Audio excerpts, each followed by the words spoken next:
pasukan muslimin. Kemudian di sebuah perjalanan, Aisyah merasa kehilangan kalungnya. Namun saat Aisyah mencari kalung yang hilang tersebut, pasukan muslim malah meninggalkannya dan mengira Aisyah sudah bersama mereka. Pada saat itulah Aisyah merasa tertinggal. Ia merasa kebingungan. Kemudian seorang sahabat bernama Sofwan melihatnya, dan kemudian Sofwan mengantarkan Aisyah hingga sampai kepada rombongan kaum muslim. Oleh kaum munafik, situasi tersebut dibuat berita hoax. Tak memakan waktu lama, berita Aisyah dan Sofwan tersebar sehingga menimbulkan keguncangan di kalangan kaum muslimin. Dari penjelasan dan riwayat di atas dapat diambil sebuah pelajaran bahwa sebenarnya kasus hoax yang melanda di Indonesia akhir-akhir ini bukanlah sesuatu yang baru. Jauh sebelumnya, pada masa Nabi Muhammad pun sudah beredar serupa berita hoax. Bahkan fenomena ini terjadi pada keluarga Nabi Muhammad sendiri. Menanggapi hal itu, Allah memberikan sebuah jawaban kepada umat Islam untuk tidak berbuat dalam kerugian Menyebarkan berita bohong. Nabi Muhammad SAW telah memperingatkan kita dalam sabdanya, Kafabil mar'i kadziban ay yuhaddisa bikulli ma sami'a. Cukup, seseorang telah berdusta dengan menceritakan setiap apa yang didengar. menurut Ibnul Jauzi, terdapat dua penafsiran terhadap hadis tersebut. Yang pertama, maksudnya adalah dia tahu jika berita itu bohong, namun ia tidak menjelaskannya, maka sudah termasuk bagian orang yang berbohong.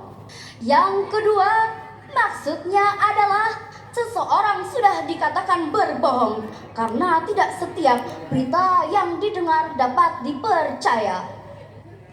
Sejarah Islam mencatat bahwa fenomena hoax juga sudah sering merugikan umat Islam. Terlebih malah sudah berusaha memasuki teks suci Al-Quran, namun tidak berhasil karena Allah telah menjamin keaslian Al-Quran. Akan tetapi kebohongan telah menyusup ke dalam penafsiran Al-Quran. Makna Al-Quran pernah disimpangkan untuk kepentingan pribadi dan golongan. Menanggapi hal itu, peran Al-Quran sebagai pedoman umat Islam perlu didialogkan kembali kepada masyarakat Islam guna menyikapi hal ini, karena wawasan Al-Quran telah mengatur berbagai hal, terlebih dalam Menyikapi dan mengurangi peredaran hoax yang begitu sangat meresahkan. Sebagaimana dijelaskan dalam Al-Quran, Surah Al-Ahzab ayat 70 sampai dengan 71 tentang keharusan untuk menyampaikan kebenaran yang berbunyi, Ya ayyuhalladzina amanu taqullaha wa qulu qawlan sadida. Belum diantar ya kalinya siap-siap diantar sudah ini sudah tampilan peserta nomor 7. Yuslih lakum a'malakum wa yaghfir lakum dzunubakum. Tadi ya mau Ustaz saya belum. Sebelum ya Pak SD saja. Wa may yuti'illaha wa rasulahu faqad faza fawzan 'azima. Shadaqallahul azim. Wahai orang-orang yang beriman, bertakwalah kamu kepada Allah ucapkanlah perkataan yang benar. Niscaya Allah akan memperbaiki amal-amalmu dan mengampuni dosa-dosamu. Dan barang siapa menaati perintah Allah dan Rasul-Nya, maka sungguh dia menang dengan kemenangan yang agung. Maha benar Allah atas segala firman-Nya. Beberapa anjuran Al-Quran terkait upaya mengurangi peredaran hoax tersebut sebagaimana berikut. Yang pertama, Al-Quran menganjurkan untuk selalu berkata benar. yang kedua, Melakukan tabayun setiap menerima berita. dan yang ketiga, Memberi kecaman bagi penyebar hoax di dalam Al-Quran dan hadis. larangan keras menyampaikan berita hoax juga disampaikan Rasulullah dalam sabdanya, Man kadzaba alayya muta'ammidan falyatabawwa maq'adahu minan nar. Barang siapa berdusta atas namaku dengan sengaja, maka hendaknya dia bersiap-siap mengambil tempat di neraka.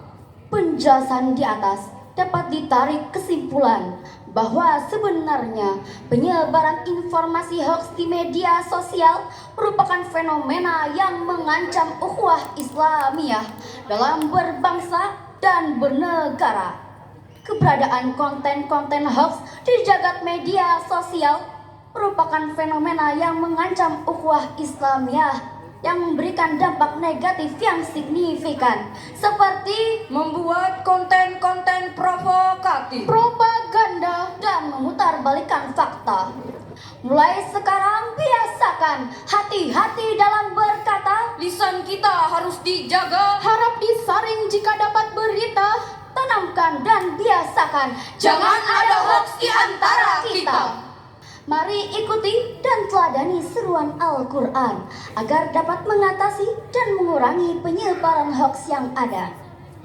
Sebelum kami menutup syarahan ini, Bila ingin sebarkan info kepada teman, Pastikan dulu berita sesuai fakta. bila ingin selamat nanti dari siksaan, hindari hoaks, harap syafaat Nabi kita.